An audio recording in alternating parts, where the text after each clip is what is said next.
This channel does not promote any violent, harmful, or illegal activities. All content provided by this channel is meant for an educational purpose only. মহাকাশে মিলিয়ে দিল দুই ভারতীয় মহাকাশচারীকে। সালটা 1984। প্রথমবার মহাকাশ যাত্রা করেছিলেন রাকেশ শর্মা। তৎকালীন প্রধানমন্ত্রী ইন্দিরা গান্ধী যখন তাকে প্রশ্ন করেছিলেন ওই মহাকাশ থেকে কেমন দেখায় ভারতবর্ষকে, তিনি উত্তর দিয়েছিলেন সারে জাহাঁ সে আচ্ছা। 41 বছর পর ঠিক একই কথা শোনা গেল দ্বিতীয় ভারতীয় মহাকাশচারী শুভাংশু শুক্লার মুখেও। আন্তর্জাতিক স্পেস স্টেশনে 2 সপ্তাহের অক্লান্ত পরিশ্রমের পর আজ তাদের ঘরে ফেরার পালা। আর ঠিক তার আগেই মহাকাশ থেকে তিনি পাঠালেন এই বার্তা।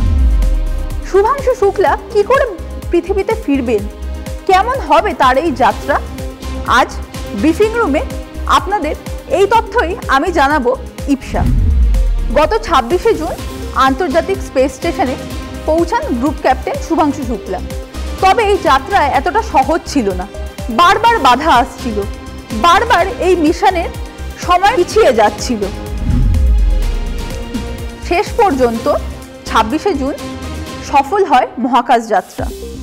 তারপরে অক্লান্ত পরিশ্রম, 2 সপ্তাহ ধরে তারা মহাকাশে গবেষণা করছিলেন। শুভাংশুর সঙ্গে ছিলেন আরও 3 সদস্য। তাদের ফেরার কথা ছিল 14 দিন পর, অর্থাৎ 10ই জুলাই।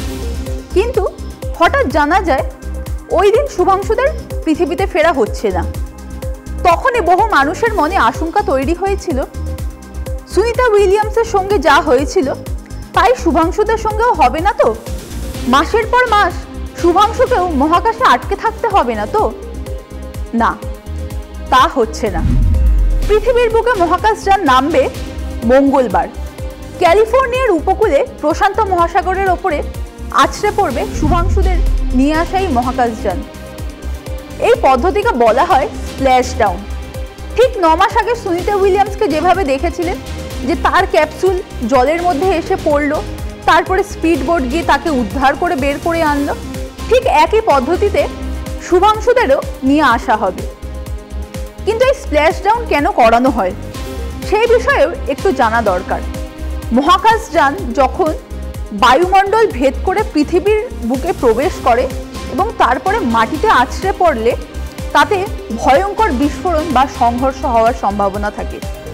এই পদ্ধতিকে এড়াতেই জলের মধ্যে অবতরণ করানো হয় মহাকাশযানকে, তাই নাম দেওয়া হয়েছে স্প্ল্যাশ ডাউন।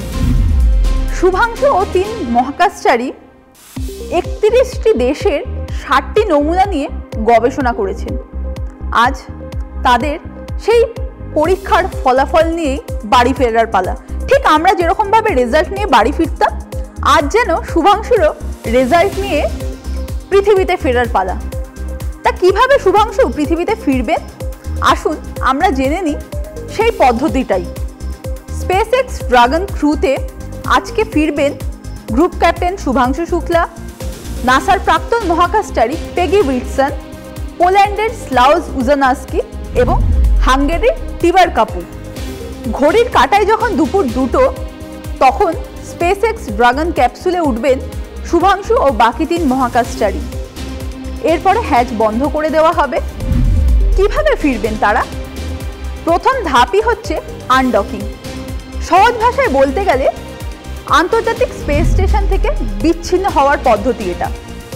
এই আইএসএস থেকে ধীরে ধীরে নিজের কক্ষপথে বেরিয়ে আসবে ক্রু ড্রাগন মহাকাশযান। এটি একটি স্বয়ংক্রিয় প্রক্রিয়া, তবে এই ক্যাপসুলের ভেতরে থাকা মহাকাশচারীরা পুরো বিষয়টার ওপরই কিন্তু নজর রাখবেন। দ্বিতীয় ধাপ হলো পৃথিবীর দিকে নেমে আসা। আনডকিংয়ের পর রেট্রোগ্রেড বার্ন প্রযুক্তির মাধ্যমে মহাকাশযানটি পৃথিবীর দিকে ধীরে ধীরে এগিয়ে আসবে। এতে আস্তে আস্তে মাধ্যাকর্ষণ শক্তির অধীনে চলে আসবে মহাকাশযান। তৃতীয় ধাপ কি? এটা কিন্তু সবথেকে গুরুত্বপূর্ণ। এখানে বায়ুমণ্ডলে প্রবেশ করবে মহাকাশযান। এই সময়ে মহাকাশযানের গতিবেগ হবে 28,000 কিলোমিটার প্রতি ঘন্টা। বুঝতে পারছেন কতটা গতিবেগ? এর ফলে এত গতিবেগে যখন মহাকাশযানটা পৃথিবীর দিকে এগিয়ে আসবে, তখন তীব্র ঘর্ষণ হবে, প্রচণ্ড তাপ উৎপন্ন হবে।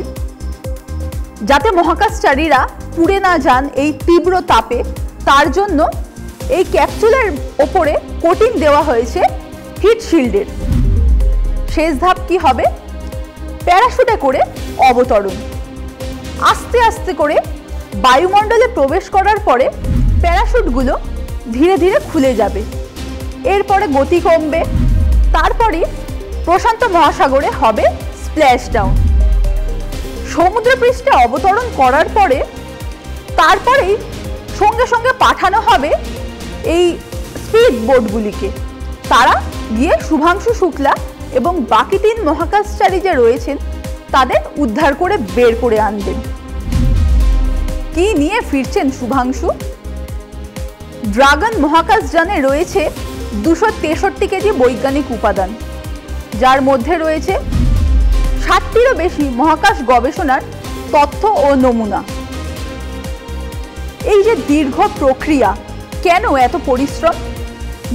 ইসরো শুভাংশু শুক্লাকে মহাকাশে পাঠাতে 550 কোটি টাকা খরচ করেছে। এত টাকা কেন খরচা?